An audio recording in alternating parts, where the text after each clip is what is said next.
3 ಗ್ರಾಮಗಳನ್ನು ಸೇರಿಸಿ ರೂಪುಗೊಂಡಿದೆ ಧರೆಗುಡ್ಡೆ ಗ್ರಾಮ ಪಂಚಾಯತ್. ಧರೆಗುಡ್ಡೆ ಕೇಂದ್ರವಾಗಿ ಧರೆಗುಡ್ಡೆ, ಪಣಪಿಲ ಹಾಗೂ ಕೆಲ್ಲಪುತ್ತಿಗೆ ಗ್ರಾಮಗಳ ಮಿಲನದ ತಾಣ. ಅರ್ಧ ದಶಕದ ಆಸುಪಾಸಿನ ಜನಸಂಖ್ಯೆ ಹೊಂದಿರುವ ಈ ಪಂಚಾಯತ್ನಲ್ಲಿ ಮಹಿಳಾ ವಾಸಿಗಳದ್ದೇ ಮೇಲುಗೈ. ಕಾಂಗ್ರೆಸ್ ಮತ್ತು ಬಿಜೆಪಿಯ ಪ್ರಬಲ ಪೈಪೋಟಿ ಹೊಂದಿರುವ ಗ್ರಾಮ ಪಂಚಾಯತ್. ಕಳೆದ ಅವಧಿಯಲ್ಲಿ ಕಾಂಗ್ರೆಸ್ ಮತ್ತು ಬಿಜೆಪಿ ತಲಾ 6 ಸದಸ್ಯ ಸ್ಥಾನಗಳನ್ನು ಹೊಂದಿತ್ತಾದರೂ ಅಧಿಕಾರ ಬಿಜೆಪಿ ಪಾಲಾಗಿತ್ತು. ಬಿಜೆಪಿಯ ಯಮುನಾ ಅಧ್ಯಕ್ಷರಾಗಿ, ಮುನಿರಾಜ್ ಹೆಗ್ಡೆ ಉಪಾಧ್ಯಕ್ಷರಾಗಿ ಅಧಿಕಾರ ನಿರ್ವಹಿಸಿದ್ದರು. ಕಾಂಗ್ರೆಸ್ ಸಮಬಲ ಹೊಂದಿ ಆಡಳಿತ ಹೊಂದಾಣಿಕೆಯೊಂದಿಗೆ ಧರೆಗುಡ್ಡೆ ಗ್ರಾಮ ಪಂಚಾಯತ್ ಸಾಗಿತ್ತು.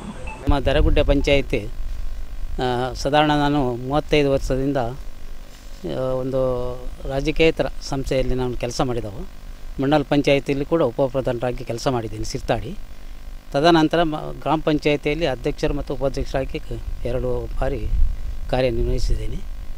ಮತ್ತು ಒಳ್ಳೆಯ ಆಡಳಿತ ನಮ್ಮ ಅಂದರೆ ಮಾದರಿ ಗ್ರಾಮ ಪಂಚಾಯತ್ ಆಗಬೇಕಂತ ನಮ್ಮ ಒಂದು ಅನಿಸಿಕೆ ಇತ್ತು. ಅದು ಸಾಧಾರಣ ನಮ್ಮದು ಬಿ ಜೆ ಪಿ ಇರಲಿ ಕಾಂಗ್ರೆಸ್ ಇರಲಿ ಯಾವುದೇ ಇರಲಿ, ಆದರೆ ಒಳ್ಳೆಯ ರೀತಿಯಲ್ಲಿ ಒಟ್ಟಿಗೆ ನಾವು ಸಮಭಾಗದಲ್ಲಿ ಹೋಗಿ ಕೆಲಸವನ್ನು ಒಳ್ಳೆಯ ರೀತಿ ಮಾಡಿದ್ದೇವೆ. ನಮಗೆ ಧರೆಗುಡ್ಡೆ ಪಂಚಾಯಿತಿಯಲ್ಲಿ ಅನೇಕ ಒಂದು ಡಾಮರೀಕರಣ ಮತ್ತು ನಮ್ಮ ಪಂಚಾಯತ್ ವತಿಯಿಂದ ಪುತ್ತರಾಜಗುಡ್ಡೆ ರಸ್ತೆ ಮತ್ತು ಇಲ್ಲಿ ನಮ್ಮ ಕೆಲ್ಲಪುತ್ತಿಗೆ ವೀರಮಾರುತಿ ವ್ಯಾಯಾಮ ಶಾಲೆ ಅಲ್ಲಿ ಕೂಡ ಎಸ್ ಟಿ ಕಾಲೋನಿ ಉಂಟು. ಅಲ್ಲಿ ಕೂಡ ನಾವು ಕಾಂಕ್ರೀಟ್ ಕೂಡ ಅಲ್ಲಿ ಮಾಡಿ MLA ವತಿಯಿಂದ ನಾವು ಮಾಡಿಸಿದ್ದೇವೆ. ತದನಂತರ ಇಲ್ಲಿ ನಮ್ಮ ಸ್ವಂತ ನಮ್ಮ ಪಂಚಾಯತ್ ವಾರ್ಡಿನ ಸದಸ್ಯರೆಲ್ಲ ಸೇರಿ 3 ಜನ ಸೇರಿ ನಮ್ಮ ಕೈಯಿಂದ ಅಲ್ಲಿ ಎಲ್ಲ ನಮ್ಮ ವೀರಮಾರುತಿ ವ್ಯಾಯಾಮ ಶಾಲೆಯ ಕಂಪೌಂಡ್ ಎಲ್ಲ ನಮ್ಮ ಸ್ಟ್ರೀಟ್ ಲೈಟನ್ನು ಕೂಡ ನಮ್ಮ ಸ್ವಂತ ಖರ್ಚಿನಿಂದ ಹಾಕಿಸಿದ್ದೇವೆ. ನಂತರ ನಾವು ಅನೇಕ ಕಾರ್ಯಕ್ರಮವನ್ನು ಮಾಡಿದ್ದೇವೆ. ಅಣೆಕಟ್ಟು ಇರ್ಬೋದು, ಬೇರೆ ಬೇರೆ ಜಲಾನಯ ಇಲಾಖೆಯಿಂದ ಅನೇಕ ಕೆಲಸಗಳನ್ನು ನಾವು ಒಳ್ಳೆಯ ರೀತಿಯಲ್ಲಿ ನಾವು ಒದಗಿಸಿಕೊಟ್ಟಿದ್ದೇವೆ. ಮುಂದೆ ಈಗ ಆಡಳಿತ ಅಂತ ನಾವು ಇಲ್ಲಿಗೆ ಆ ಪಕ್ಷ ಈ ಪಕ್ಷ ಅಂತ ನಾವು ಇಟ್ಕೊಳ್ಳಿಲ್ಲ. ಎಲ್ಲರೂ ಒಟ್ಟಾಗಿ ಸೇರಿ ಸಾಧಾರಣ ನಾವು ಧರೆಗುಡ್ಡೆ ಪಂಚಾಯಿತಿಯಲ್ಲಿ ನಾನು 5-6 ಬಾರಿ ಈ ವಾರ್ಡಿನ ಸದಸ್ಯರಾಗಿ ಒಳ್ಳೆಯ ರೀತಿಯಲ್ಲಿ ಎಲ್ಲರನ್ನು ಒಟ್ಟಿಗೆ ತಗೊಂಡು ಒಳ್ಳೆಯ ಕೆಲಸವನ್ನು ನಾವು ಮಾಡಿದ್ದೇವೆ. ನಾವು ಮೊದಲು ನಾವು ಪಂಚಾಯತಿಗೆ ಬರುವಾಗ ಬರೀ ಒಂದು 7 ಫೀಟು ಒಂದು 7-20 ಅಷ್ಟೊಂದು ಕಟ್ಟಡ ಇತ್ತು ಅಲ್ಲಿ. ತದನಂತರ ನಮ್ಮ ಉದ್ಯೋಗ ಖಾತ್ರಿಯಲ್ಲಿ ರಾಜೀವ್ ಗಾಂಧಿ ಒಂದು ಕಾಂಪ್ಲೆಕ್ಸ್ ಕೂಡ ನಾವು ಮಾಡಿದ್ದೇವೆ. ನಂತರ ನಾನು ಅಧ್ಯಕ್ಷರಿರುವಾಗ ಈಗ ನಮ್ಮ ಮೀಟಿಂಗ್ ಅಲ್ಲ, ಇದು ಮೇಲೆ ನಮ್ಮ ಈಗ ನಡುವಂಥದ್ದು ಆಫೀಸು ಕಚೇರಿ ಎಲ್ಲ ಅದು ಕೂಡ ನನ್ನ ಅವಧಿಯಲ್ಲಿ ಅಲ್ಲಿ ಧರೆಗುಡ್ಡೆ ಗ್ರಾಮ ಪಂಚಾಯಿತಿಯಲ್ಲಿ ನಡೆದಿದೆ. ತದನಂತರ ಇವರು ಒಂದು ನಮ್ಮ VA ಕ್ವಾರ್ಟರ್ಸ್ ಕೂಡ ಒಂದು ಆಗಬೇಕಿತ್ತು, ಅದು ಕೂಡ ಆಗಿದೆ. ತದನಂತರ ST ಹಾಸ್ಟೆಲ್ ಒಂದು ಈಗ ಅಲ್ಲಿ ನಾವು ಆಗಿದೆ, ಅದು ಕೂಡ ಧರೆಗುಡ್ಡೆಯಲ್ಲಿ. ಮತ್ತು ಜನರಿಗೆ ಬೇಕಾದಂಥ ಒಂದು ಮೂಲಭೂತ ಸೌಕರ್ಯ, ನೀರಿನ ವ್ಯವಸ್ಥೆ, ಬೋರ್ವೆಲ್, ತದನಂತರ ಇಲ್ಲಿ ಮನೆ ನಿವೇಶನ, ಇದು ಎಲ್ಲ ತುಂಬ ಅಕ್ರಮ ಸಕ್ರಮ ಭೂ ಮಸೂದೆಯಲ್ಲಿ ಕೂಡ ನಾವು ಎಲ್ಲ ಜನರಿಗೆ ಒಳ್ಳೆಯ ಕೆಲಸ ರೀತಿ ಮಾಡಿದ್ದೇವೆ. ಯಾವುದೇ ಒಂದು ಒತ್ತಡಕ್ಕೆ ಮನೆಯದೇ ಯಾವ ರೀತಿಯಲ್ಲಿ ಕೂಡ ನಾವು ಜನರಿಗೆ ಕೆಲಸವನ್ನು ಮಾಡಿಕೊಟ್ಟಿದ್ದೇವೆ. ಏಕೆಂದರೆ ನಾವು ಯಾವುದೇ ಲಂಚವನ್ನು ಸ್ವೀಕರಿಸದೆ ಒಳ್ಳೆಯ ರೀತಿಯಲ್ಲಿ ಆಡಳಿತ ಕೊಟ್ಟದಂಥ ಎಲ್ಲ ನಮ್ಮ ಗ್ರಾಮ ಪಂಚಾಯತ್ ಎಲ್ಲ ಸದಸ್ಯರು ಕೂಡ ಯಾರೂ ಕೂಡ ಅದರ ಬಗ್ಗೆ ಕೈ ಹಾಕಲಿಲ್ಲ. ನಾವು ಒಳ್ಳೆಯ ರೀತಿಯಲ್ಲಿ ಬಹುಶಃ ನವೀನರಿಗೆ ಗೊತ್ತಿರ್ಬೋದು, ನಮ್ಮ ಒಂದು ಆಡಳಿತ ಒಳ್ಳೆಯ ರೀತಿ ನಡೆದಿದೆ ಅಂತ ಹೇಳಲಿಕ್ಕೆ ನಾನು ಇಚ್ಛೆಪಡಿಸುತ್ತೇನೆ.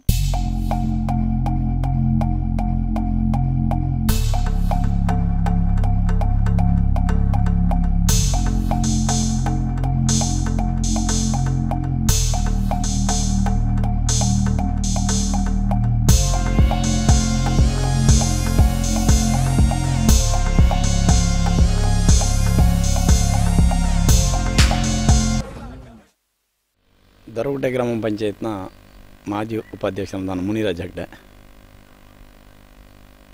ವಿಶೇಷವಾಗಿ ನಾವು 5 ವರ್ಷದ ಆಡಳಿತ ಅವಧಿಯಲ್ಲಿ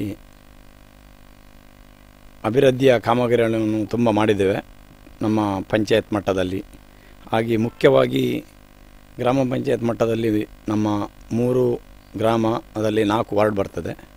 ಅದರಲ್ಲಿ ಅತಿ ಹೆಚ್ಚಿನ ಏನು ಒಂದು ಬಡವರ್ಗದ ಜನಗಳಿಗೆ ಸಿಗುವಂಥ ಮೂಲಭೂತ ಸೌಕರ್ಯ ಇರ್ಬೋದು, ಅಥವಾ ಮಹಾತ್ಮ ಗಾಂಧಿ ರಾಷ್ಟ್ರೀಯ ಉದ್ಯೋಗ ಖಾತರಿಯಲ್ಲಿ ಬರುವಂಥ ಯೋಜನೆಗಳಿರ್ಬೋದು, ಅದನ್ನು ಪ್ರತಿ ಮನೆಗಳಿಗೆ ಹಂಚುವಂಥ ಕೆಲಸ ದರಗುಡ್ಡೆ ಗ್ರಾಮ ಪಂಚಾಯತ್ನ ನಡೆದಿದೆ. ಹಾಗೂ ಮುಖ್ಯವಾಗಿ ಏನು ಗ್ರಾಮದ ಸಮಸ್ಯೆಗಳು ಏನಿದೆಯೋ, ರಸ್ತೆ ಇರ್ಬೋದು ಅಥವಾ ಒಳಚರಂಡಿಗಳು, ಇನ್ನು ಬೀದಿ ದೀಪದ ವ್ಯವಸ್ಥೆ ಹಾಗೂ ಸೋಲಾರ್ ದೀಪದ ವ್ಯವಸ್ಥೆಯನ್ನು ಕೂಡ ನಾವು ಅತ್ಯುತ್ತಮವಾಗಿ ನಾವು ಅಭಿವೃದ್ಧಿಯ ಒಂದು ದಾರಿಯನ್ನು ಮಾಡಿದ್ದೇವೆ ಅಂತ ನಾನು ಈ ಹೊತ್ತಲ್ಲಿ ಹೇಳಲು ಇಷ್ಟಪಡ್ತೇನೆ. ಹಾಗೂ ಮುಂದಿನ ದಿನಗಳಲ್ಲಿ ಕೂಡ ನಾವು ಜನರ ಪ್ರೀತಿ ವಿಶ್ವಾಸವನ್ನು ಕೂಡ ನಾವು ಉಳಿಸಿಕೊಂಡಿದ್ದೇವೆ. ಹಾಗೂ ಇನ್ನು ಮುಂದಿನ ದಿನಗಳ ನಮ್ಮ ಹಲವಾರು ಬೇರೆ ಬೇರೆ ದೂರದೃಷ್ಟಿಯ ಒಂದು ಏನು ನಾವು ಒಂದು ದೂರದೃಷ್ಟಿಯ ದಾರಿಯನ್ನು ಇಟ್ಟಿದ್ದೇವೋ ಅದನ್ನು ಇನ್ನಷ್ಟು ನಮಗೆ ಅಭಿವೃದ್ಧಿ ಪಡಿಸಲಿಕ್ಕೆ ನಮ್ಮೊಂದು ಹಲವಾರು ಕೆಲಸ ಕಾರ್ಯಗಳು ಬಾಕಿ ಇದೆ. ಜನಗಳ ಪ್ರೀತಿಯ ಒಂದು ಆಶೋತ್ತರವನ್ನು ಕೂಡ ನಾವು ಇಷ್ಟಪಡಲಿಕ್ಕೆ ಇನ್ನೂ ಕೂಡ ನಮಗೆ ಹಲವಾರು ಕೆಲಸ ಕಾರ್ಯಗಳನ್ನು ಮಾಡಲಿಕ್ಕೆ ಬಾಕಿ ಉಂಟು. ಹಾಗೂ ನೀರಾವರಿ ವಿಷಯದಲ್ಲಿರ್ಬೋದು, ಮುಖ್ಯವಾಗಿ ಈ ಗ್ರಾಮದ ಏನು ನಮ್ಮ 3 ಗ್ರಾಮದಲ್ಲಿ ಕೂಡ ಸ್ಮಶಾನದ ಒಂದು ಏನು ಸಮಸ್ಯೆ ಇತ್ತು, ಅದು 3 ಗ್ರಾಮದಲ್ಲಿ ಕೂಡ ನಾವು ಅಭಿವೃದ್ಧಿಯ ಕೆಲಸವನ್ನು ಮಾಡ್ತಾಯಿದ್ದೇವೆ. ಈಗ 3 ಗ್ರಾಮದಲ್ಲಿಯೂ ನಮ್ಮದು ಸ್ಮಶಾನದ ಕೆಲಸ ಕಾರ್ಯಗಳು. ಧಾರ್ಮಿಕತೆಯ ತವರೂರೆನಿಸಿರುವ ದರೆಗುಡ್ಡೆಯಲ್ಲಿ ಮಾಗಣೆ ಕ್ಷೇತ್ರ ಶ್ರೀ ವಿಠಲ ಸೋಮನಾಥೇಶ್ವರ, ಆಲಡೆ ಕ್ಷೇತ್ರ ಶ್ರೀ ಶಂಭುಲಿಂಗೇಶ್ವರ ದೇವಸ್ಥಾನ, ಉಳಿದಂತೆ ಗಣಪತಿ ದೇವಸ್ಥಾನ, ಮಹಾಮಾಯಿ ಕ್ಷೇತ್ರ ಸೂರ್ಯನಾರಾಯಣ ದೇವಸ್ಥಾನ, ಭೂತರಾಜ ದೈವಸ್ಥಾನ, ಮುಗೇರಕಳ ಸನ್ನಿಧಿ ಆದಂಥ ಸ್ವಾಮಿ ಬಸದಿಗಳ ಧರ್ಮ ಶ್ರದ್ಧೆಯ ತಾಣಗಳಿವೆ. ನಾನು ಸುಭಾಷ್ ಚಂದ್ರ ಚೌಟ, ದರಗುಡ್ಡೆ ಗ್ರಾಮ ಪಂಚಾಯತಿಯ ಮಾಜಿ ಅಧ್ಯಕ್ಷನಾಗಿ ಹಾಲಿ ಸದಸ್ಯನಾಗಿದ್ದೇನೆ.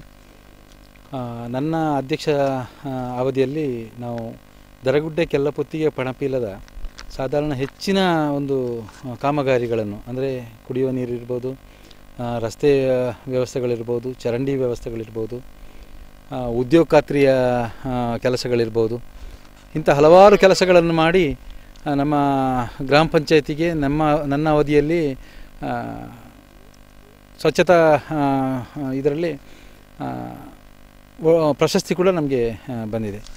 ಹಾಗೆ ಪಣಪೀಲ ಗ್ರಾಮ ಬಹಳ ಒಂದು ಹಿಂದುಳಿದ ಗ್ರಾಮವಾಗಿ ಉಳಿದಿತ್ತು ನಮ್ಮ ದರಗುಡ್ಡೆ ಪಂಚಾಯತಿಯಲ್ಲಿ.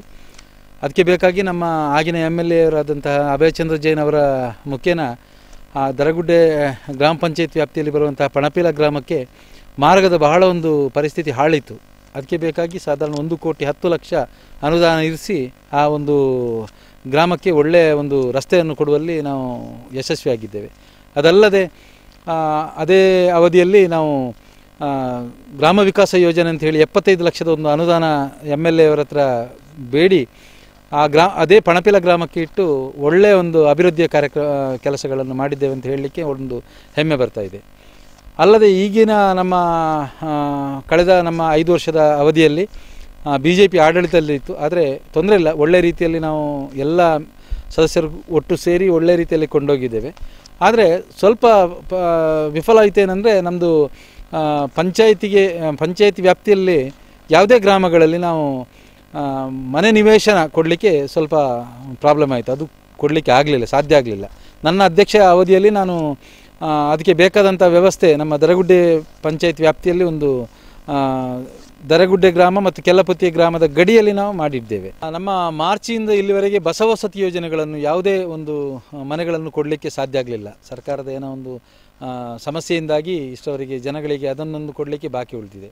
ಹಾಗಾಗಿ ಮುಂದಿನ ದಿನಗಳಲ್ಲಿ ಅದನ್ನು ಕೂಡ ನಾವು ಖಂಡಿತ ಸರಿ ಆಗ್ತದೆ ಅಂತ ಹೇಳುವಂಥ ಭರವಸೆಯಲ್ಲಿ ದರಗುಡ್ಡೆ ಪಂಚಾಯತಿ ವ್ಯಾಪ್ತಿಯ 3 ಗ್ರಾಮಗಳು ಒಳ್ಳೆಯ ರೀತಿಯಲ್ಲಿ ಕಾರ್ಯ ನಡೆಸಿದ್ದೇವೆ.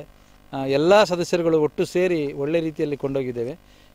ಈಗಾಗಲೇ ನಮ್ಮ 3 ಗ್ರಾಮಗಳಿಗೆ ಒಂದು ಸಮಸ್ಯೆ ಇತ್ತು, ಸ್ಮಶಾನದ ಸಮಸ್ಯೆ ಇತ್ತು. 3 ಗ್ರಾಮಗಳಲ್ಲಿ, ಪಣಪೀಲದಲ್ಲಿಯೂ ಇಲ್ಲ, ದರಗುಡ್ಡೆಯಲ್ಲಿ ಇರಲಿಲ್ಲ, ಕೆಲ್ಲಪುತ್ತಿಗೆಯಲ್ಲಿ ಇರಲಿಲ್ಲ. ಆದರೆ ಸಾಧಾರಣ ಒಂದು 25 ವರ್ಷದ ಮೊದಲೇ 3 ಗ್ರಾಮಗಳಲ್ಲಿ ಎರಡೆರಡು ಎಕರೆ ಜಾಗಗಳನ್ನು ಸ್ಮಶಾನಕ್ಕೆ ಬೇಕಾಗಿ ಮಂಜೂರು ಮಾಡಿ ಇಡಲಾಗಿತ್ತು. ಆದರೆ ಅದರಲ್ಲಿ ಈ ಸರ್ಕಾರದಿಂದ ಸಿಗುವಂಥ ಏನು ಕಟ್ಟಡ ಉಂಟು ಸ್ಮಶಾನದ್ದು, ಅದು ಮಾಡಲಿಕ್ಕೆ ಸಾಧ್ಯ ಆಗಲಿಲ್ಲ.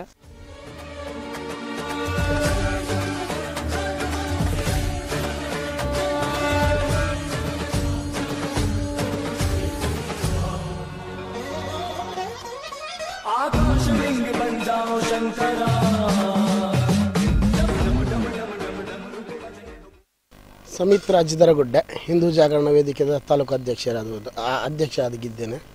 ಇಲ್ಲಿ ದರಗುಡ್ಡೆ ಗ್ರಾಮ ಪಂಚಾಯತ್ ಚುನಾವಣೆ ಘೋಷಣೆ ಆಗಿದೆ, ಪಂಚಾಯತ್ ಚುನಾವಣೆ ಘೋಷಣೆ ಆಗಿದೆ. ದರಗುಡ್ಡೆ ಗ್ರಾಮದಲ್ಲಿ ಈ ಬಾರಿ ಭಾರತೀಯ ಜನತಾ ಪಾರ್ಟಿಯ ಬೆಂಬಲಿತ ಅಭ್ಯರ್ಥಿಗಳು ಬಹುತೇಕ ನಿಶ್ಚಿತವಾಗಿ ಗೆಲುವನ್ನು ಸಾಧಿಸ್ತಾರೆ. ಈಗ ನಮ್ಮ ಶಾಸಕರು ಉಮಾನಾಥ್ ಕೋಟ್ಯಾನ್ರವರು ಉತ್ತಮ ಕೆಲಸ ಕಾರ್ಯಗಳನ್ನು ಮಾಡ್ತಾ ಇದ್ದಾರೆ. ಮೂಡಬಿದ್ರೆ ಅಭಿವೃದ್ಧಿ ಹೊಂದಿದೆ. ಅದರೊಟ್ಟಿಗೆ ಗ್ರಾಮದ ಅಭಿವೃದ್ಧಿ ಕೂಡ ಸುಮಾರು ಇಲ್ಲಿಯ 3.5 ಕೋಟಿಯ ಕಾಮಗಾರಿಗಳು ನಮ್ಮ ದರಗುಡ್ಡೆಯಲ್ಲಿ ಆಗಿದೆ. ಹಾಗೆಯೇ ಒಳ್ಳೆ ಕೆಲಸ ಕಾರ್ಯಗಳು ನಡೆಯುತ್ತಿದೆ. ಜಿಲ್ಲಾ ಪಂಚಾಯತಿ ಆಗಿರ್ಬೋದು, ತಾಲೂಕು ಪಂಚಾಯತ್ ಆಗಿರ್ಬೋದು. ಕಳೆದ ಬಾರಿ BJP ಬೆಂಬಲಿತ ಪಂಚಾಯತಿ ಇಲ್ಲಿ ಅಧಿಕಾರದಲ್ಲಿತ್ತು, ಆಗಲೂ ಒಳ್ಳೆ ಕೆಲಸ ಕಾರ್ಯಗಳಾಗಿದೆ.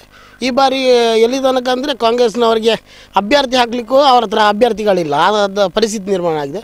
ಭಾರತೀಯ ಜನತಾ ಪಾರ್ಟಿಯ ಬೆಂಬಲಿತ ಅಭ್ಯರ್ಥಿಗಳಿಗೆ ಪೂರಕವಾದ ವಾತಾವರಣ ಇದೆ ಇಲ್ಲಿ.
Don't forget to like our video and subscribe our YouTube channel for all the updates.